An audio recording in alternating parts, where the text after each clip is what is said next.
Hi everyone, welcome back to the channel. I'm Jake, this is Nadia, this is Buddy, this is Sedona, and Babu Boy is downstairs. Today we are talking about Dream Scenario, a new film starring Nicolas Cage and I believe distributed by A24. What did you think? Well, I really like A24, and I didn't know what to think in a lot of ways. I mean, it was well done. It's so chaotic, and it's a comedy, but it feels really like it made me have nightmares, and definitely gave me anxiety. So it's like horror-ish, even though it's comedy.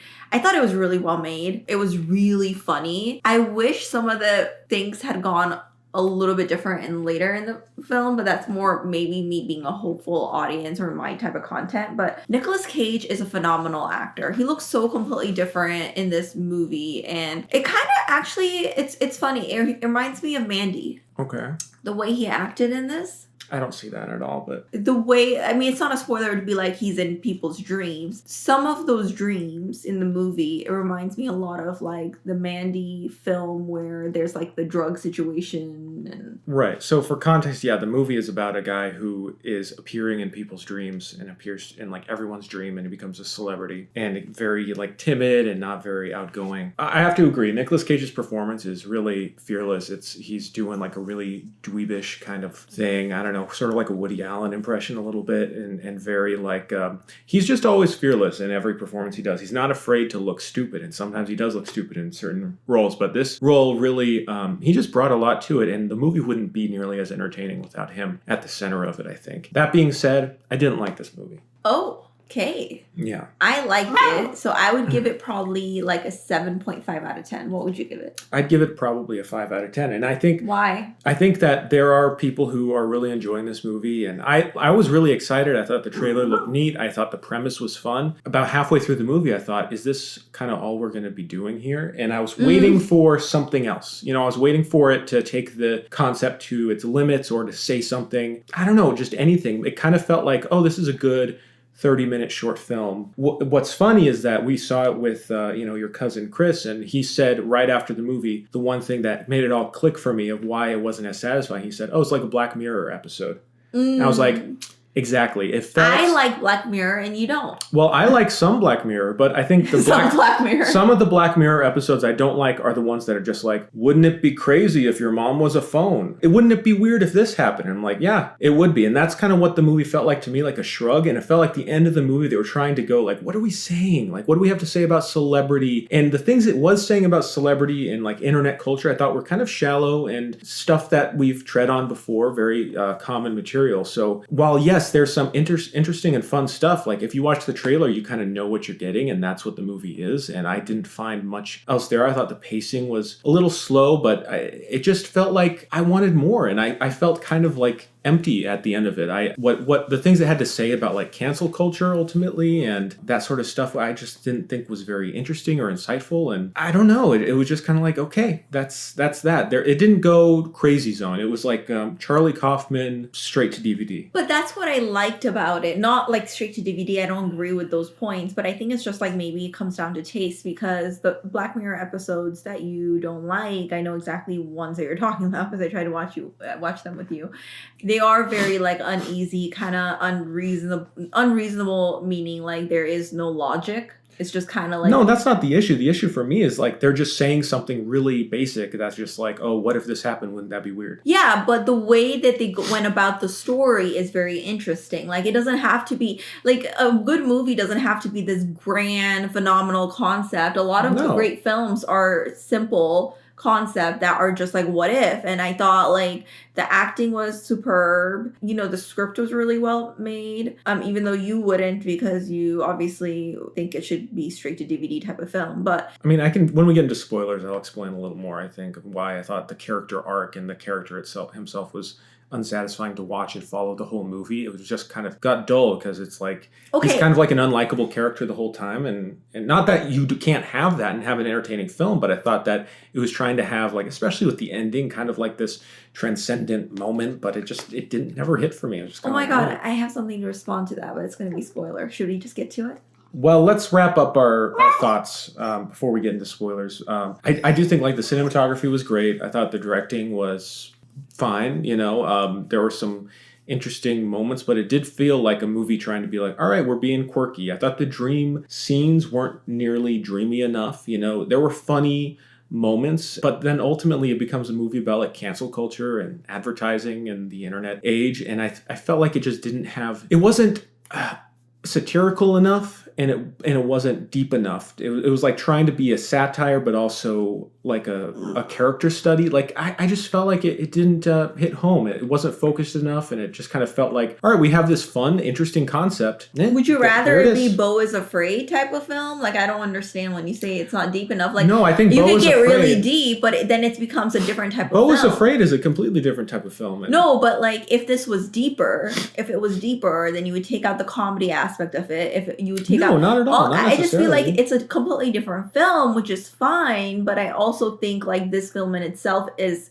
not meant. I don't think the goal of it is to be that deep. I think it's supposed to be a little bit the way it is. I guess, but what I mean is like the concept that they're going with, the guy who's appearing in others' dreams, I could kind of see where the beats were coming. I'm like, all right, this part's going to happen, and then he's going to appear in this person's dream. And it just, I know everything they're going to try to do. And I thought like, okay, well, as long as they bring some kind of like commentary and they push it to a level, but it ultimately just kind of felt like, all right, this is a story about this dumb loser who goes through this experience and is just like kind of the same at the end of it. I don't know. It's incredibly unsatisfying for me. And I know this is going to be unpopular because a lot of people are enjoying the film and are saying like how great it is. But honestly, after leaving it, I was just like, that movie left no impact on me. And I even though like I was enjoying parts of it, and at the end of it, I was like, I kind of liked it. Once I sat with it a little bit, I was like, I feel like I didn't get anything out of that I haven't seen before, or that is just, it just felt kind of basic. I don't know. Sorry, everyone. Shall we move on to spoilers? Yeah. Sedona had to sit by me and Buddy sit by Jake. So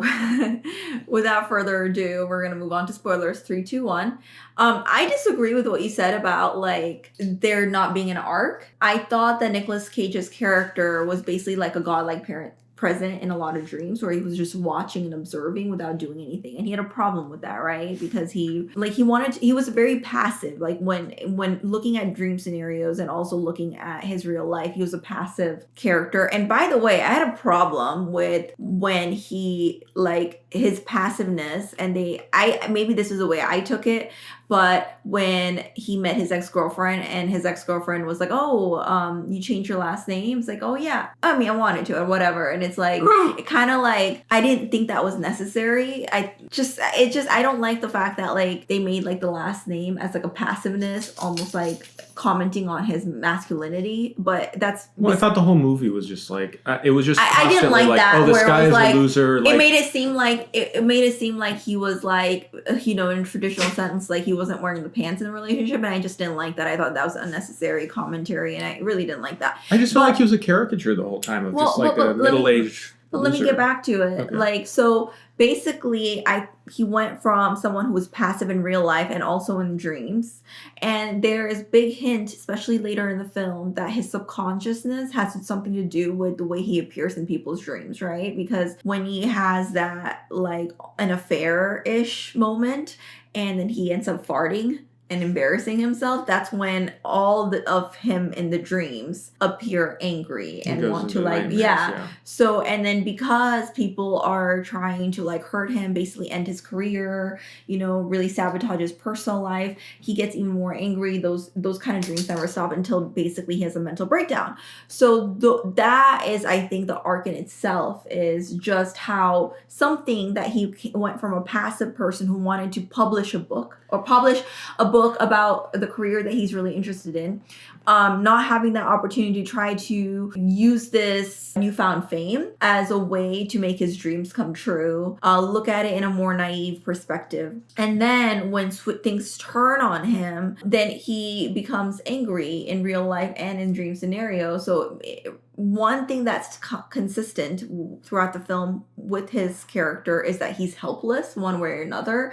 That's when I didn't like the ending, and I can somewhat, I guess, agree with you too, because in the ending he stays helpless, right? He wanders into his wife's dream through the app now. He wants to stay with her, but she like moves on. I think she like has an affair, it's hinted at, with her colleague and stuff. And then so he gets left behind and he stays passive. And in that way, there's no arc. But then in the way of the different scenes, how he evolves there is an arc because he ends up going from someone who's okay being passive, not necessarily okay, but doesn't act upon his passiveness, just kind of observes it in real life, to really trying to do something about it. For example, when he goes to his daughter's theater performance and stuff, he's really trying to challenge and be like, I'm not going to just sit behind and do something. When his wife asks him to apologize, which was bullshit, he's like, really like, no, I don't want to do that anymore. So he does have a character arc in that way. It's just his situation, regardless of what he does, doesn't change. He's still helpless, and that's the only thing that doesn't change. What is, I have trouble finding the point of it though, because the movie, it just feels like the movie is treating him with such contempt, even from the very first scene. He's kind of like a caricature of this like guy who, like you were mentioning earlier in the movie, he's just like rude with his colleagues. He's just like very jealous and spiteful and not a great, I don't know. It just felt like we weren't treating him with like a full humanity, so that when he has his downfall, I didn't feel very bad for him, really. I didn't feel like he was super jealous. Well, of his colleague who was trying to like, he was like, oh, she's trying to steal my ideas, right? Filmmaker treats him with a very kind of like caricatured, like, oh yeah, this guy sucks and we are going to follow him on his journey. And then what I really just didn't like is that the movie tries to like go two ways with his character at the end of the film. So what happens is he starts getting canceled because he's appearing in people's dreams. We never know why it's happening, whatever, but he becomes people's worst nightmares and everyone hates him. And we go down this classic cancel culture narrative. The Michael Cera character is like, oh, we can get you on Joe Rogan or Jordan Peterson. Yeah, that was funny. Try to move you, and then we'll get you published in France. It's kind of like the Woody Allen tactic there. So it's so annoying to me because what are they saying about cancel culture? Because it felt like this kind of plays into the typical fantasy of people who are like, wow, you can really get canceled for nothing. Because he didn't do anything, right? This was just something unfortunate that happened to him. And we're supposed to feel bad for him as we watch him spiral and go down this cancel culture thing. What are they trying to say? That, like, literally, what is the point? Like that anyone can, it's like, I feel like it just plays into the fantasy of people can get canceled for doing nothing and the world will just turn against them, when it's like in I most think that's of exactly what the commentary is. And I don't like that, because most of these situations we were talking about, these people who are getting canceled, they're fucking doing crimes. They're getting caught for horrible things. I mean, it's a totally different thing. I don't think it's commenting on like necessarily those people. I think it's saying that the line between the good and the bad is kind of blurred. I don't think it's talking about like people who have done horrific things. Obviously, those people deserve punishment, but I think it's talking about, like, for example, he's pushed to the breaking point of having a psychotic breakdown. And then the teacher, for example, who basically like hurts her own finger because he wants to see his daughter's theater performance. It doesn't, like, people don't have the objective point of view of you to decide if you're a good person or bad. Like, you are just mislabeled bad. And I think it talks about like how ruthless people can be and how mental health really doesn't matter anymore. I feel like that's not them. I just felt like that's the movie. Like, yeah, you could draw that from the movie, but I don't think the text of the movie itself is kind of going in that direction. Like, I don't see that. I saw it differently, I guess, than you, because I saw it more as like not necessarily like bad people don't deserve to get punished. It's just he wasn't like, he was an average human. He wasn't doing anything that was like necessarily out of normal average people do, and yet something he couldn't control, instead of like actually helping him, people like turned against him. The whole commentary felt like it was sort of regressive and making fun of, oh, isn't it crazy how these kids, these college kids, they're so scared of this guy, they can't even be in the same room. I do agree with you there. Like that whole scene when they're walking toward them, like it felt like a parody of woke college students on campuses today, and it felt like it was siding with the narrative of, like, this is crazy how people are so sensitive now. And what is the point unless it's just being kind of regressive and reactionary? Yeah. And then I do agree with you there, especially when they do cognitive behavior therapy. And then I'm like, why is this taken as like people just don't have like, it's, so what I'm saying I still stand by, but at the same time I'm just juxtaposing what I said to how they portray the students. Like, it's his mental health is declining because people are like canceling him, right, out of life basically.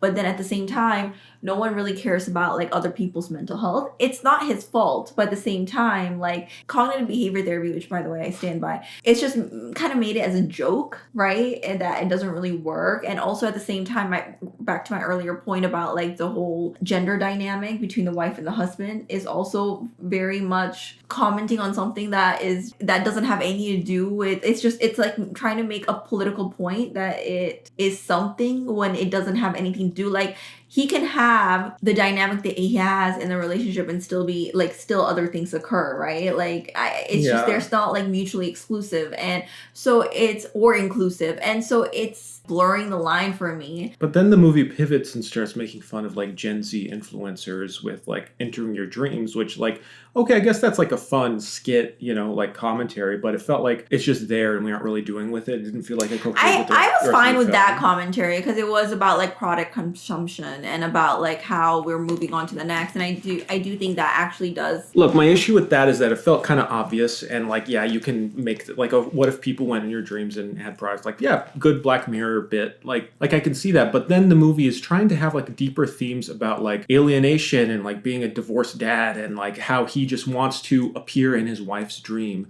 And I felt like when the movie was going in that direction, like he just will do anything to appear in his wife's dream, and it became like this romantic thing. And then the last scene of the movie is him ascending and floating up into the air. I'm like, what movie are you making? Like this wasn't like a romantic thing. Like, he's just kind of like, was there any kind of magic to their relationship? Like, he was trying to like cheat on her, like, and then she's like quick to move away from him. So I just didn't buy it. I didn't feel emotionally touched, nor did I feel amused by the parody and satire, because it felt like, who are we aiming at? Like, what is this satire directed at? I mean, I don't know.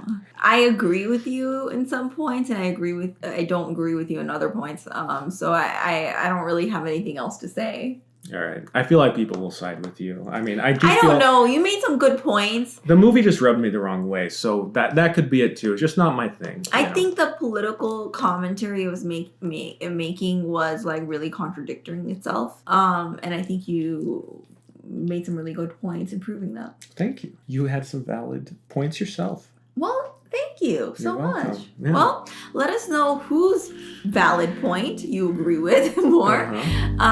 And we'll talk to you soon. Talk to you soon. Oh, and check out the merch store. We have mancarryingthing.com. Go check it out. I'm wearing one right now, but it's all hairy because it's Sidoni. So. All right. Thanks for watching, everyone. Thank you. Bye.